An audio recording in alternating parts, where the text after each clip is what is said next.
Hey, what's going on, everybody? This is Catch, Hook, and Shoot. Today is Sunday, January the 6th, 2019. Hope everybody had a great New Year. My name's Tom. I am your host. Thanks, everybody, for checking out the show. Hope everybody's listening and watching on Podbean, Spotify, iTunes, Google Play, YouTube, Twitch, and hope everybody's following on social media on Facebook, Twitter, Instagram, and Snapchat. And if you ever want to shoot me an email, it's catchhookshoot@gmail.com. First and foremost, want to announce officially I will be hosting a Royal Rumble viewing party on January the 27th on Sunday, 6 p.m. It's going to be done at Nighthawk's Coffee Bar and Tavern here in Chicago. The address is 4744 North Kimball Avenue. If you live in Chicago, it's right at the intersection of Kimball and Lawrence Avenue, right across the street from the Brown Line station. For those of you not in Chicago, the Brown Line is a train line. It should be a great time. We're going to be showing the Rumble on the big screens in the bar, and me and my buddy Rich, who's been on the show a couple of times before, we are going to be doing live commentary and live streaming it on Twitch. Now, we are not going to be streaming the pay-per-view on Twitch. That would get me shut down real quick. So what's going to be streaming on Twitch is me and my buddy Rich doing our commentary on the show, whatever else is going on in the bar. So, if you're in Chicago, come on out, check it out.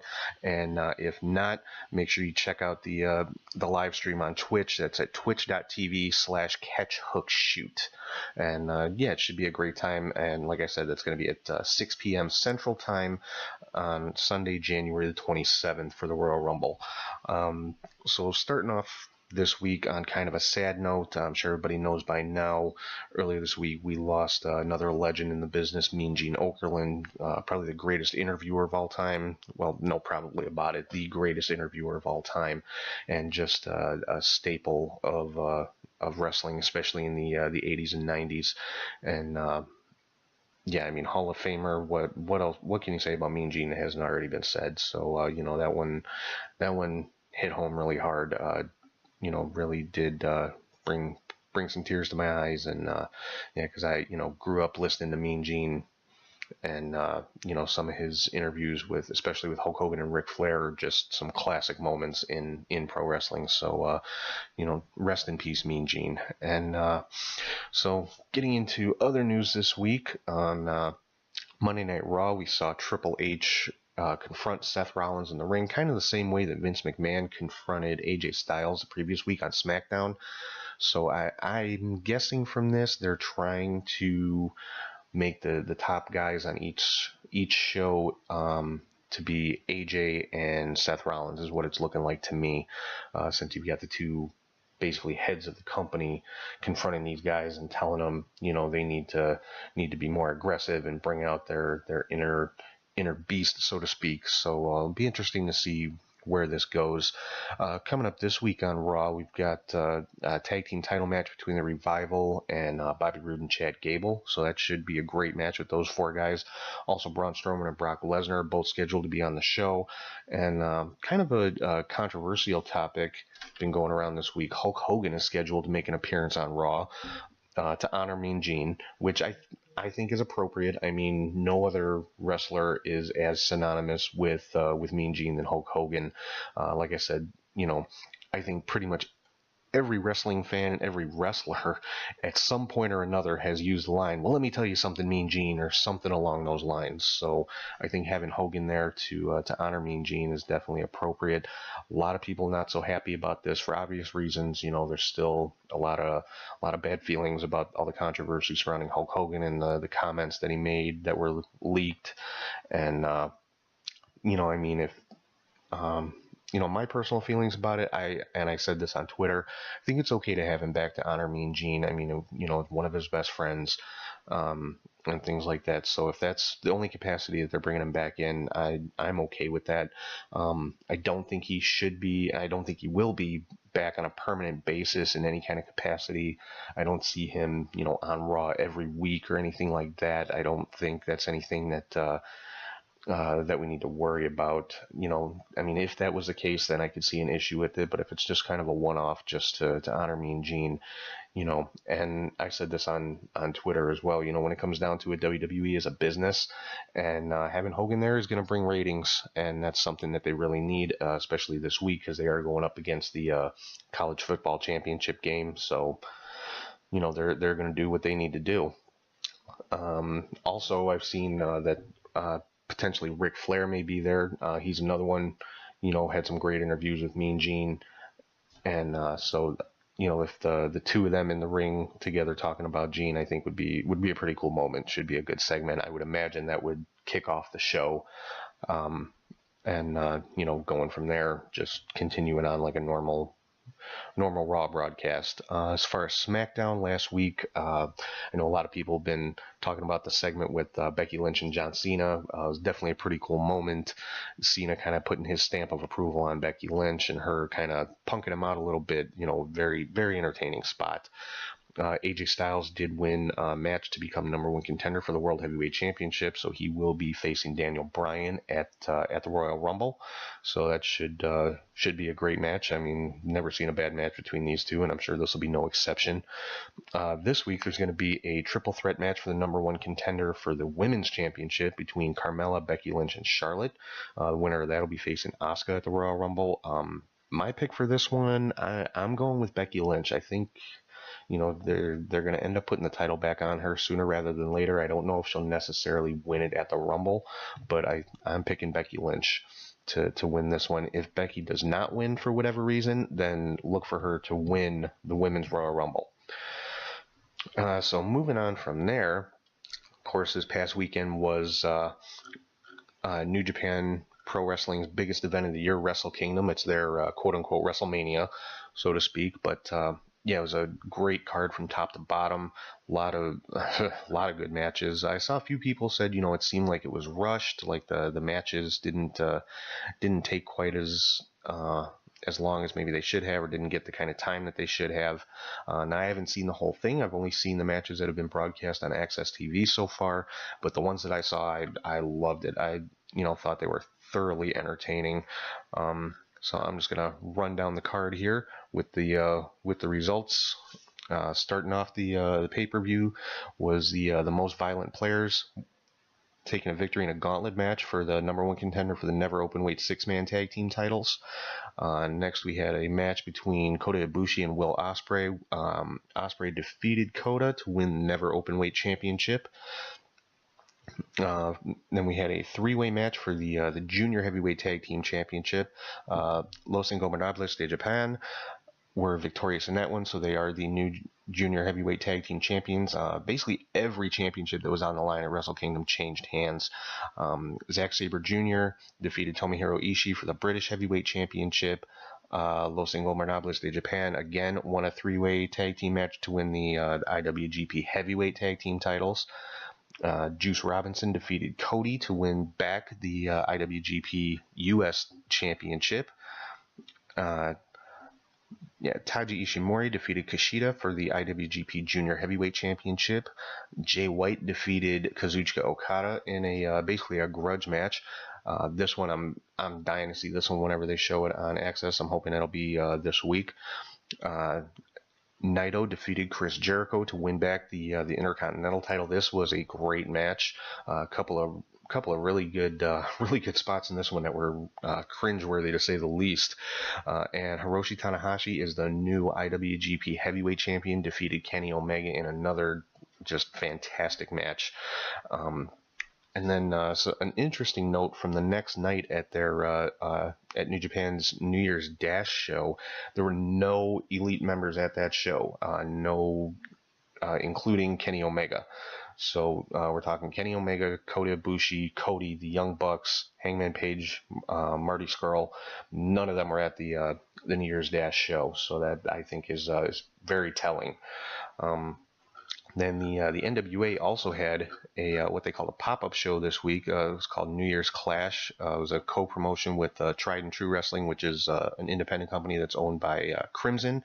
If you guys remember him from TNA. And on this one, we had Max Stardom defeating Jeremiah Plunkett in the first match. We had the War Kings, which is Crimson and Jax Dane, with Road Warrior Animal in their corner, defeated Caleb Conley and Jay Bradley, and this was a qualifying match for the Crockett Cup coming up in April.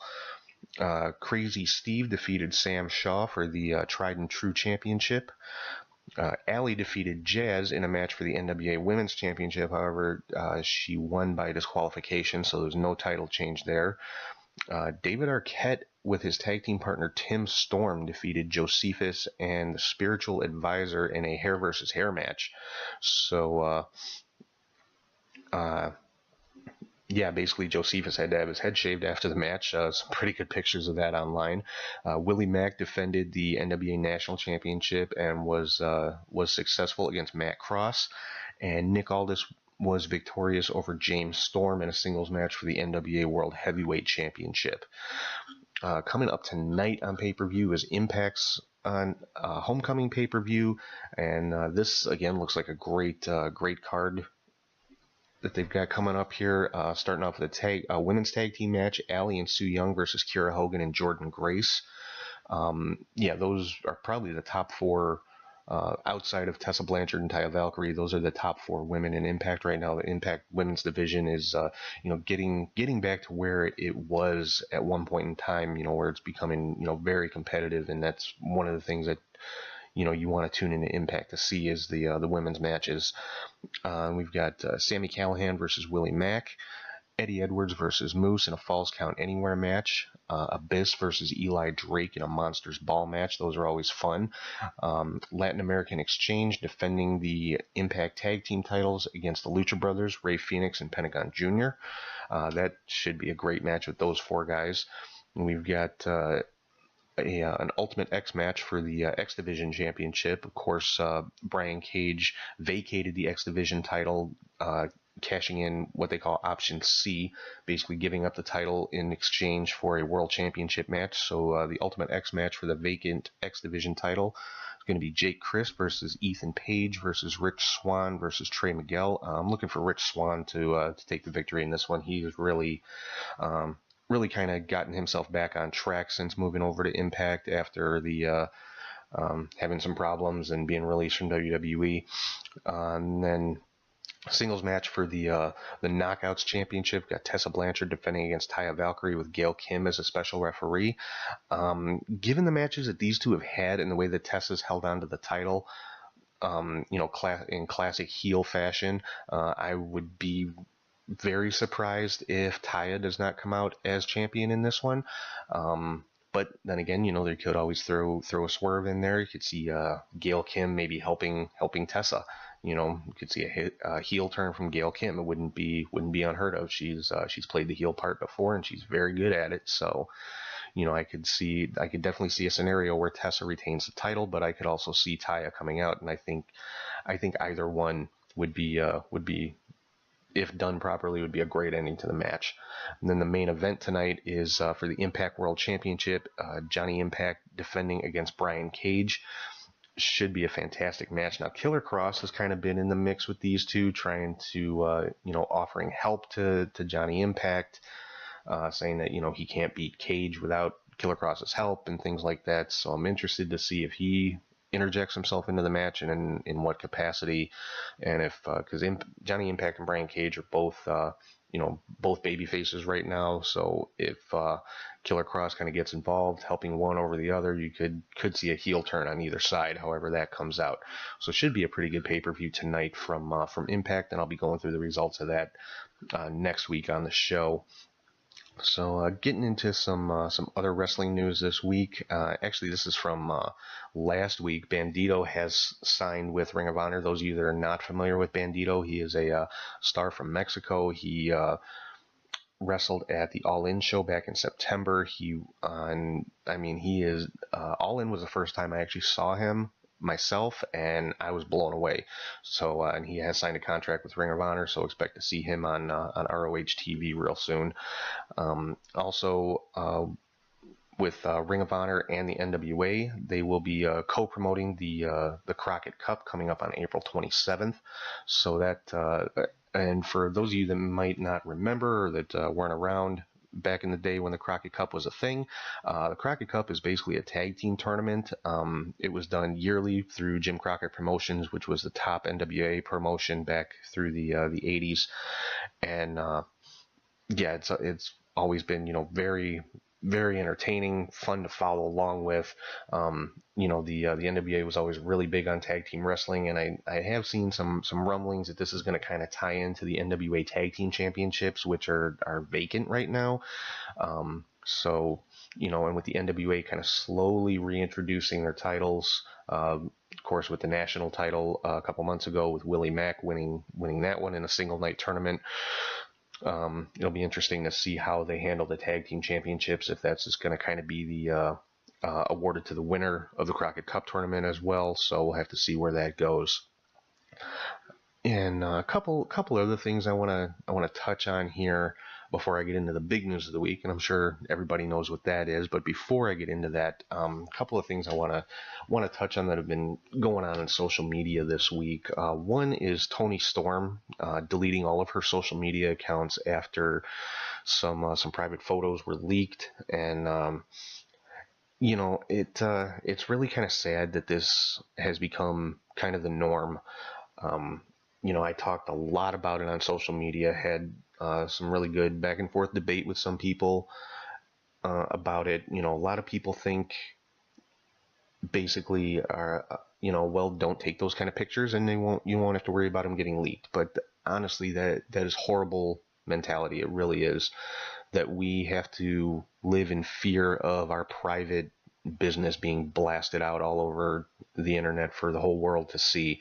I mean, I get it. Yeah, it's the world that we live in. People are not nice. People are not respectful of other people. People have no common courtesy towards their fellow human beings. And saying people, I'm being very general. I know there are good people out there. There's honestly more good people than there are bad.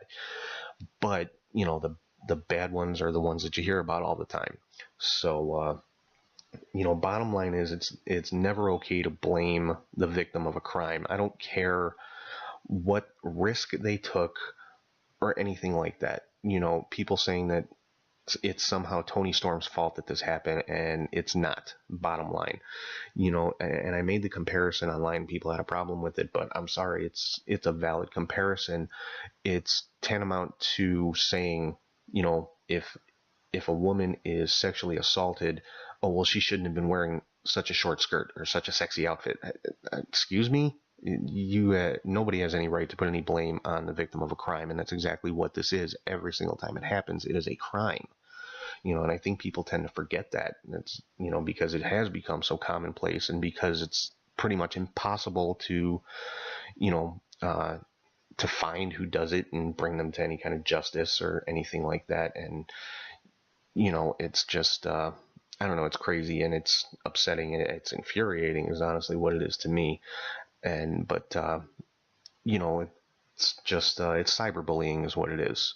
And, anybody who says, well, it's her own fault or she should have known better, or no, there is no woulda, shoulda, coulda. There's none of that. We're talking about the victim of a crime, a person who's been violated on probably one of the most personal levels you can be. And and speaking from experience, I mean, I've been the victim of a crime before, not, anything like this, but, I've been mugged before. I've been, I've had things stolen from me and things like that. And, the first thing a crime victim thinks, the first thing that goes through their mind is blaming themselves. Like, oh God, what could I have done to prevent this? Or I could have done this better, or I could have taken these steps or whatever. So do you honestly think they need to hear it from anybody else, especially uncaring strangers on the internet? Just because you can voice your opinion doesn't always mean you should. There is common courtesy, there is compassion, there is empathy. And I'm sorry, if you're sitting here blaming the victim, you are no better than the person who committed the crime. People, and again, I said this on social media, people commit crimes because they have no empathy, they have no compassion, they have no care for other human beings. Their only care is for themselves. And if you're, sitting here placing any amount of the blame on the person who's been victimized, then you're in the same boat, because you have no empathy, you have no compassion, and nothing is going to change my mind. That's my opinion on the matter, and you know it is what it is. But Toni Storm, she's got NXT UK Women's Championship coming up at NXT UK Takeover Blackpool next weekend, as a matter of fact. So, best of luck to her. I hope she's able to, mentally be in a better place so that she's able to compete. And, I'll definitely be watching that one, because she is one of the top female stars in the world right now. And, yeah, just, have some compassion, guys. I mean, yes, could this have been prevented? Yes. But that's completely irrelevant. It happened. And, she deserves as much support as she can get. She deserves to know that this is not the end of the world. It's not her fault. It's the fault of the people that did it. And, if you don't have anything better to say about it, then, oh, well, she should have done this and this differently, then please just don't say anything at all. It's the old adage, if you don't have anything nice to say, don't say anything at all, especially in a case like this. I mean, like I said, victims of crimes have a tendency to blame themselves right off the bat anyway, and they don't need to hear it from anybody else. They don't need strangers reiterating what they're already going through. And, I'm sure she's beaten herself up enough without a bunch of keyboard warriors beating her up even more. It's completely unnecessary. It's completely uncalled for. So, and that's my take on the situation. I mean, there's risk involved in everything. There's risk in, every time I get behind the wheel of my car, I'm taking a risk. If I get into a car accident, does that mean it's my fault? Well, I took the risk. I got behind the wheel, so I must be to blame for it. If I had just stayed home and not gone out, it wouldn't have happened. That's how stupid it sounds when people try to blame the victims of a crime. Oh, well, she took the risk. She knew what could happen. Yeah, well, that, like I said, it's like saying, well, don't go out of your house and you won't get hit by a bus. Don't take the risk. There's risk in everything. So just, just be a little nicer to each other, guys. That's all I'm saying. And have some compassion, have some empathy and some sympathy. And Toni Storm, take the time and come back better and stronger than ever, and kick some ass in NXT UK, because that's honestly the only thing anybody's going to care about at the end of the day. So moving on from that, another big internet issue going on this week has been a viral video of Priscilla Kelly in a match that she had.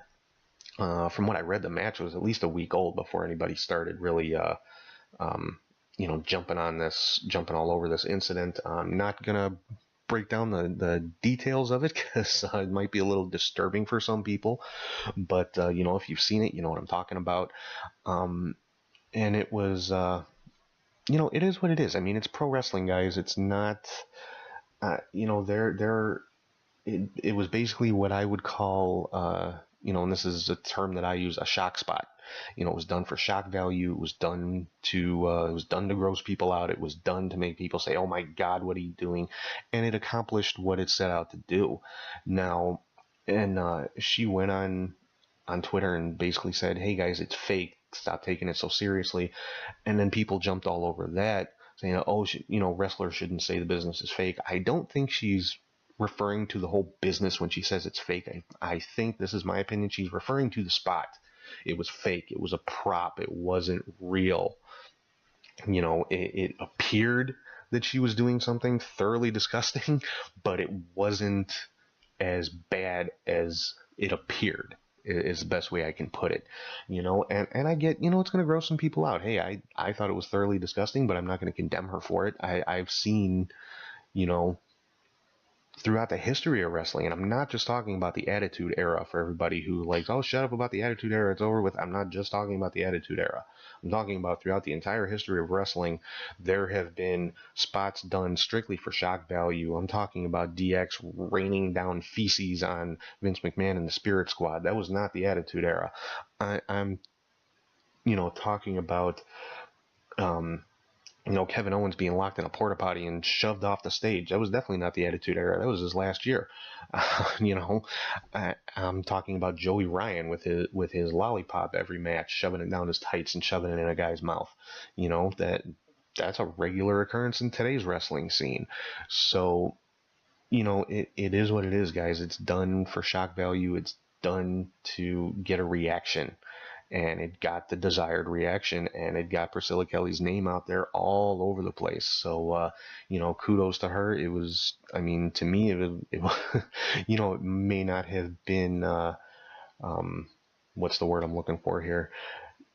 May not have been the most technical of wrestling moves, I guess, put it that way. But it got her some attention. People say, "Oh, it's the wrong kind of attention," and this and that, and you're never gonna please everybody, and especially with a spot like this that generates this kind of controversy, people are going to jump all over it. It's going to happen.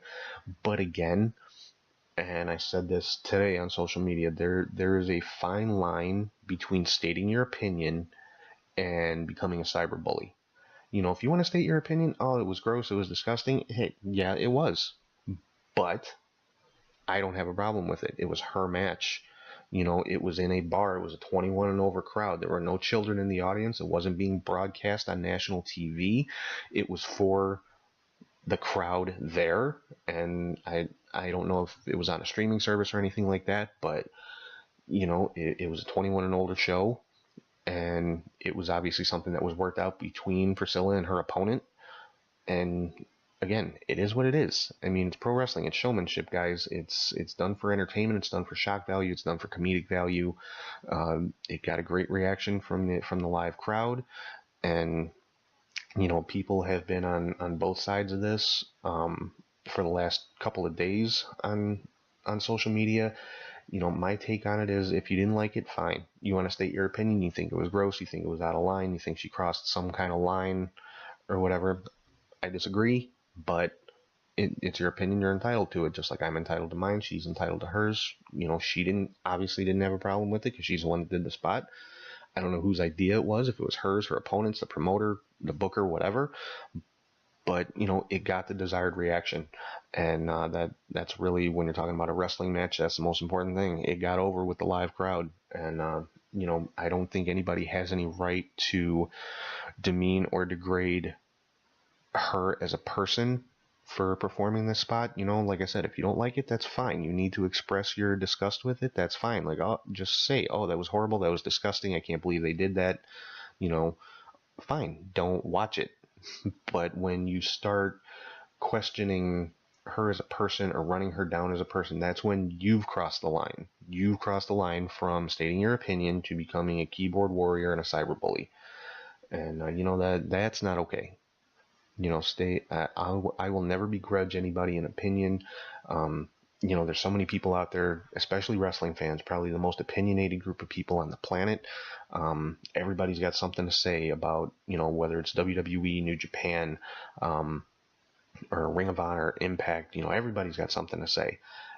And social media gives everybody a voice to express those opinions. And, I use it to express mine, just like everybody else does. But I refuse to bully anybody, because number one, I don't know these people personally to where I have any kind of right to demean them like that.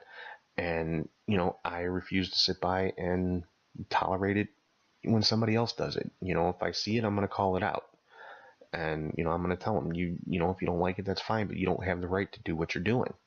And like one name I'm going to drop right now is Jim Cornette. He loves, and he's built a following of over 100,000 people by, running people down. And, and I love Jim Cornette. I'm a Jim Cornette fan. I think he's one of the best managers in the history of the business. Don't get me wrong. And he's got his opinions, and he's very old school when it comes to wrestling. And, that's fine. And he wants to say, oh, that spot's horrible. They're taking too many risks. I don't like it. It's crap. It's garbage. That's his opinion. He's entitled to it. When he starts talking about the people doing those spots, saying that they're a piece of shit and they deserve to be boiled in oil, that's where I have a problem. You don't have that right. You don't have the right to call somebody names, to basically say they deserve to die because they did a spot in a wrestling match that you don't like. You know, that's horrible.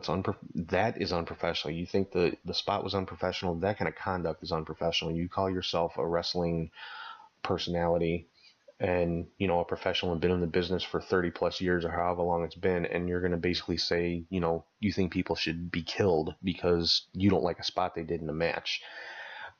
There's no logic in that whatsoever, and it's just pure stupidity, quite honestly. So, you know, Jim Cornette, that I try my best to maintain respect for the people I grew up watching, but Jim Cornette, you've definitely lost some respect for me. I know you don't care. You don't even know who I am. I doubt you'll hear this or, you know, ever see anything I post on Twitter, so that's fine. But yeah, definitely lost some respect. Another one is you know, Jim Ross said the spot was embarrassing. That's the only word that he used, and you know, he didn't degrade Priscilla Kelly or anything like that. Didn't make any comments about her personally, so that's fine. I'm not gonna jump on that. But you know, there's certain things I think, you know, people need to really stop and think before they comment on something. Think about their own personal history. Think about stuff that they did. I mean, okay, Jim Ross said it's embarrassing. This is coming from a man who literally had his face shoved into Vince McMahon's ass by The Undertaker on live television with children in the audience and watching at home. So, and yes, that was the Attitude Era. You know, it was an edgier product and everything, but you know, come on. There's got to be a point where you just have to let something go and not you know, not make a comment on it just because, you know, for some reason you think you're above it at this point in your life, but you've done, you know, knowing full well you've done comparable things in the past. And, you know, with this particular spot, we're talking about a 21-year-old, you know, who's been in the business a very few years, who's, you know, like I said, it was done for shock and awe, and it was done for the audience that was there that particular night, which was a 21 and over crowd. And, you know, it is what it is. Leave it alone, guys. Let people wrestle their kind of matches. I mean, most important thing here, nobody was hurt. Nobody was injured. It didn't put anybody at unnecessary risk. And, you know, and that's I always thought was the most important thing about a wrestling match was that nobody gets hurt and everybody goes home happy. Well, nobody got hurt and that crowd went home happy. So, you know, good on Priscilla Kelly and good on her opponent. I'm sorry, I don't know what her opponent's name was, but, you know, good on them. So they, you know, they got the reaction they wanted. They got over with that particular crowd. And as far as I'm concerned, they have nothing to be ashamed of. So, and that's gonna pretty much wrap that part up. But yeah, like I said, guys, just you know, nobody's saying you have to like everybody or be friends with everybody or you know, the world's not all hearts and flowers and things like that. If you have a negative opinion on something, please feel free to express it, especially if it's, you know, about, you know, my show or something like that. I welcome it, but, you know, remember, there is a line there.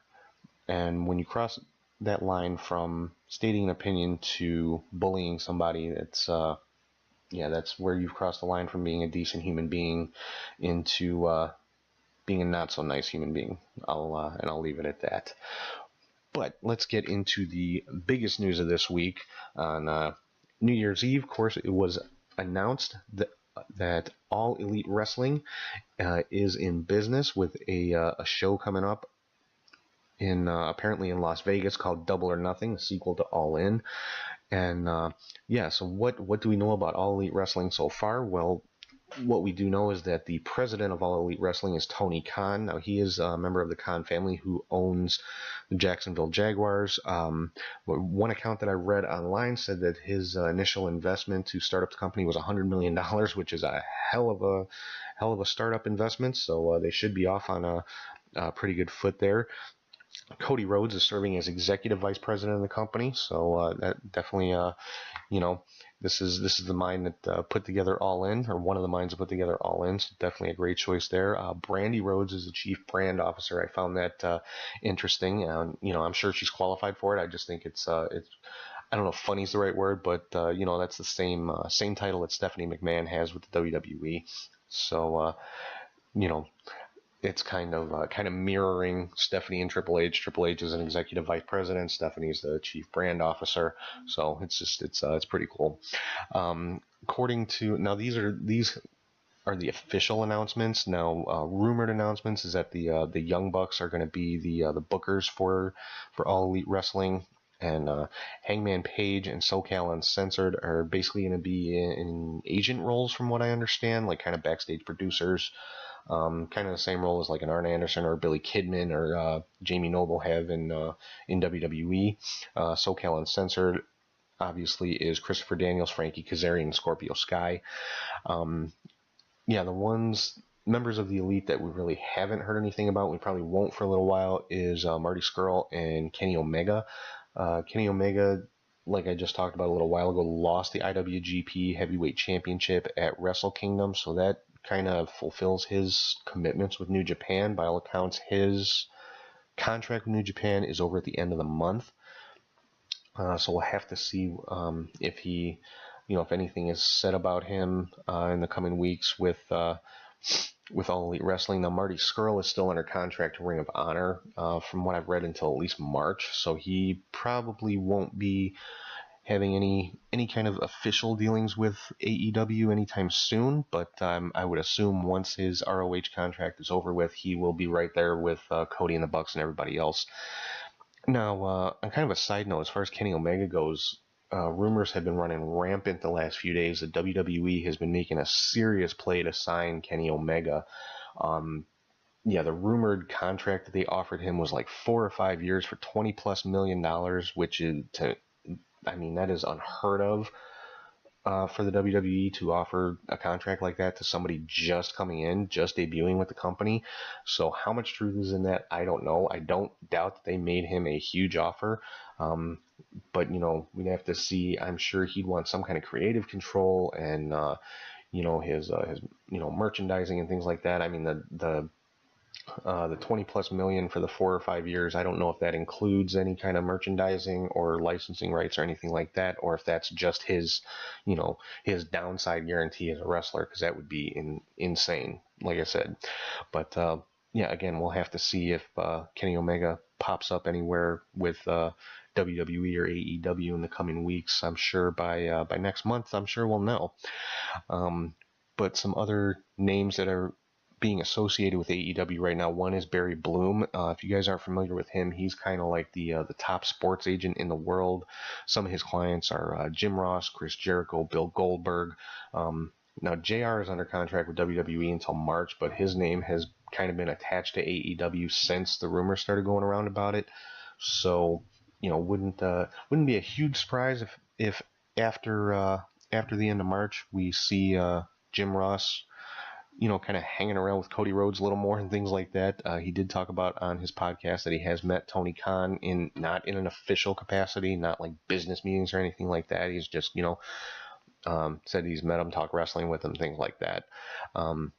Chris Jericho, another name. Now, Jericho, after Wrestle Kingdom, has stated he wants to challenge for the IWGP Heavyweight Championship, which Tanahashi just won from Kenny Omega. So we'll have to see, is Jericho going to stick around with New Japan for a little longer, or what's going to happen with that? Now, nobody's saying he couldn't do both, because Jericho's all over the place. I mean, he goes kind of where he wants. He's really got pretty much carte blanche when it comes to wrestling to go anywhere and do anything.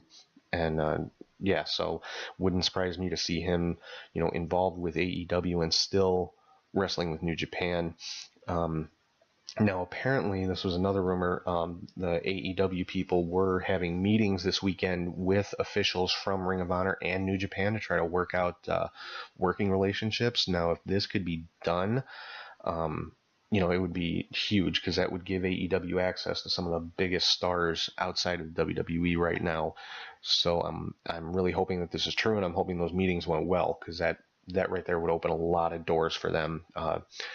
But so yeah, there is going to be a rally coming up this week on January the 8th for the Double or Nothing show. Now the rumor is that the show is going to be on May 25th in Las Vegas. Like I said, the rally is this week, January the 8th in Jacksonville, Florida, which coincidentally, or maybe not coincidentally, SmackDown is in Jacksonville the same day. So and supposedly WWE is going to be monitoring this rally very closely. What exactly that means, I don't know. If they're just going to be watching to make sure that the Bucks don't invade their show again or their arena, or if they're going to be watching to see, you know, what kind of announcements are made or who's there and things like that. And another rumor going around is that AEW is negotiating for a TV deal. Obviously, I mean, you know, if you're a new wrestling company, that's the first thing you want is a television deal. And supposedly they've already copyrighted the name Tuesday Night Dynamite, which kind of puts them in a good position because once SmackDown moves to Fox in October, they're going to be moving to Friday nights, which leaves that regular Tuesday night time slot that SmackDown's been in for the last couple years wide open. So AEW could just kind of swoop right in there. And supposedly they've been having talks with Time Warner to get that show put on either TBS or TNT, which is kind of crazy to me because when WCW shut down, the main reason WCW shut down and was bought out by WWE is because the Turner people, or Time Warner at that time, they had bought out Turner. Time Warner did not want wrestling on their television channels. They thought it was too lowbrow, so to speak. So it's interesting that they'd be negotiating with AEW now and potentially putting wrestling back on TBS or TNT. But I'm not going to complain if that's the case. That would give them a huge platform to distribute their show, and it's easily accessible channels. So have to keep a real close eye on this one. Supposedly there's been some recruiting going on with some WWE stars that aren't happy with their positions. Now, I haven't seen specific names, but I've got a few names that I think would do well if they were able to, if AEW was able to sign these guys. And keep in mind, I don't know what the contractual status of any of these guys are. These are just some names I pulled off the top of my head. Like, yeah, I think these guys would do good. They're not doing a whole lot in WWE. And, like Zack Ryder and Kurt Hawkins, great as a tag team, great individually, not really doing much with WWE as far as television goes. I mean, I know they're on house shows and things like that, but, as far as Raw or SmackDown, you never see these guys. Another one is Ty Dillinger, top guy in NXT, and he gets called up to the main roster, and he's just kind of been floundering there. Bobby Roode, another one. I mean, yeah, he's a tag team champion right now, but my opinion, I think he's been, kind of mismanaged on the main roster. Again, huge in NXT, but they brought him up to the main roster, tried to make him a babyface, and for me, it just doesn't work. I mean, I know, a lot of people love Bobby Roode, and hell, I love Bobby Roode, but I love him as a heel, just because it just seems to come so naturally to him. That's why one of the things that made him so great in NXT and in TNA. Another one, Shinsuke Nakamura. He again, fantastic in NXT and gets to the main roster and, had some flashes of greatness on the main roster in his feud with AJ Styles and things like that. But since he won the U.S. title, after that feud with AJ kind of died down, they moved on from that after they had their series of matches. It just hasn't been. I mean, he's had, the last couple weeks with him and Rusev have been pretty good, but for the most part, he's not at the same level that he was in NXT or even back in Japan. So I think, AEW could be a viable option for him. Another tag team, Tyler Breeze and Fandango. I think they would do real well. I mean, they're, have got a great fan base. They're both fantastic in the ring. Again, Tyler Breeze, another one that was a top guy in NXT. And then, when it came to the main roster, just didn't seem to translate over. I think one name a lot of people have been thinking about for AEW's Finn Balor. Obviously, if you went over there, he would, I'm sure he'd go back to his real name, Fergal Devitt, or Prince Devitt, as he was known in New Japan. Now, there has been rumors flying around out there that he is going to get a major push this year from WWE. So if that's the case, I don't think he'll leave anytime soon. So That one's kind of a big what if. But that, all of these are big what ifs. Another one, and I think maybe a more realistic name that you could potentially see in AEW is Dolph Ziggler. He's been, for the last couple of years, by all accounts, he's been working on handshake deals and just contract extensions.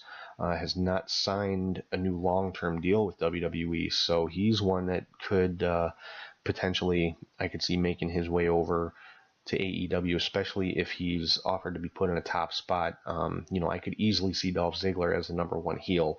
Kind of he really does kind of remind me of Chris Jericho. I think he kind of flies under the radar.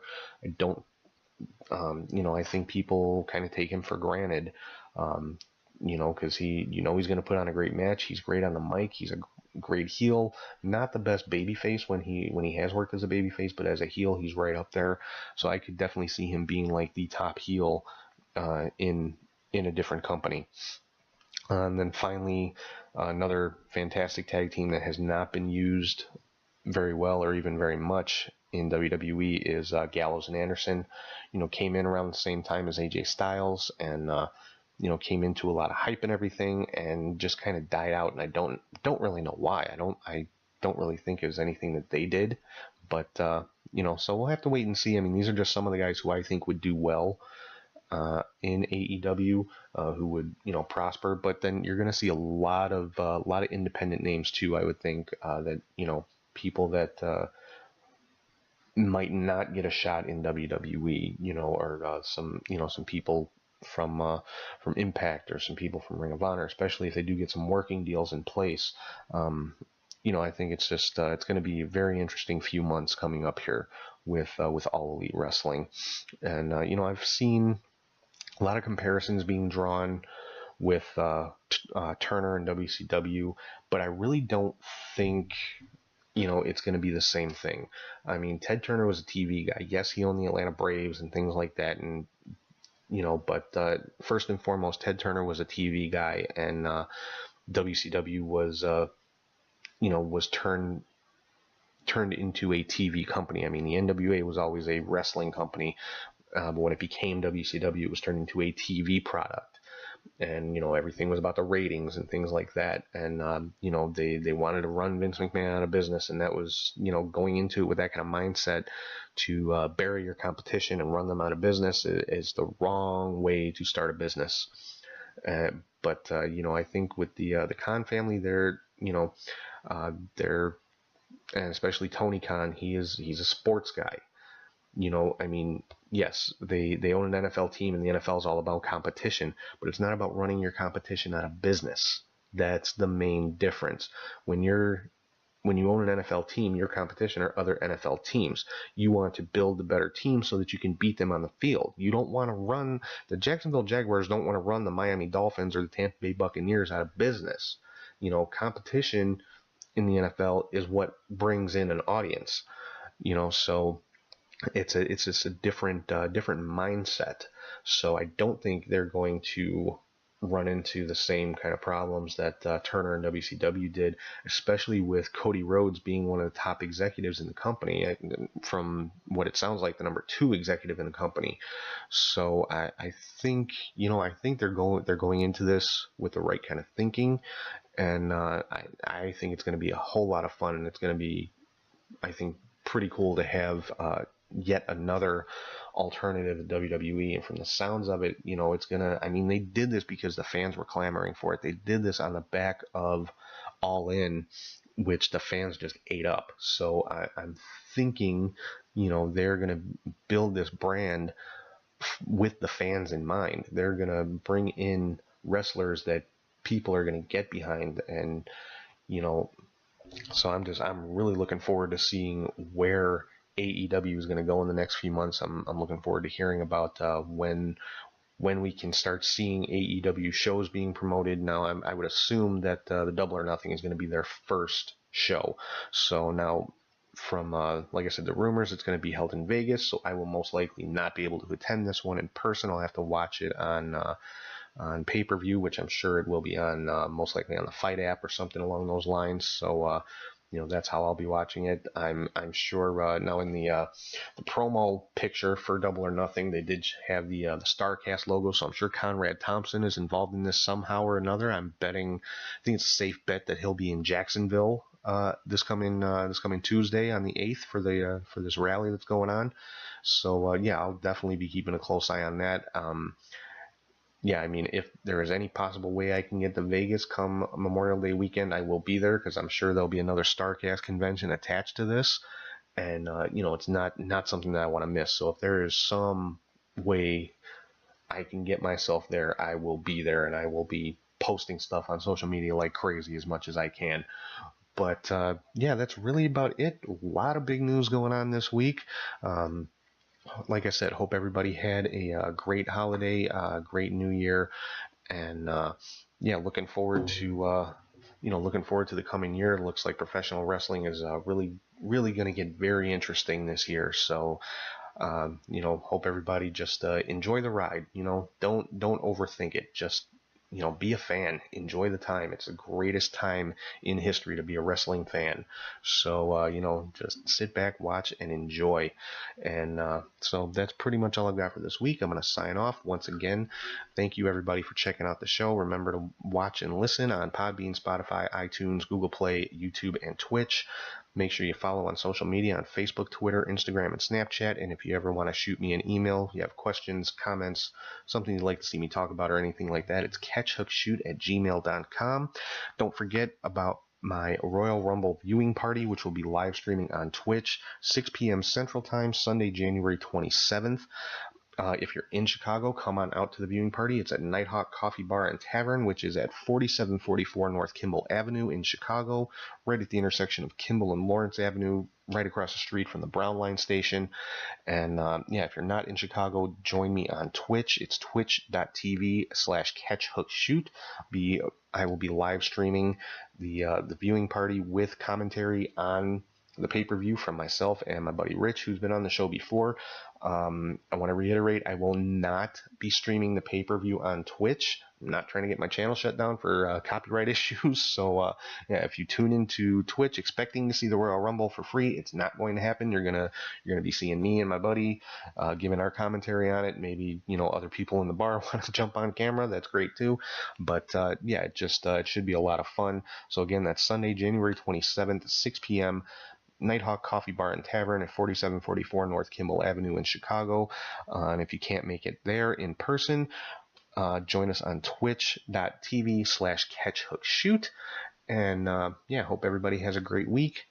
And I will be back next week with another episode. And until then, I will see you guys later.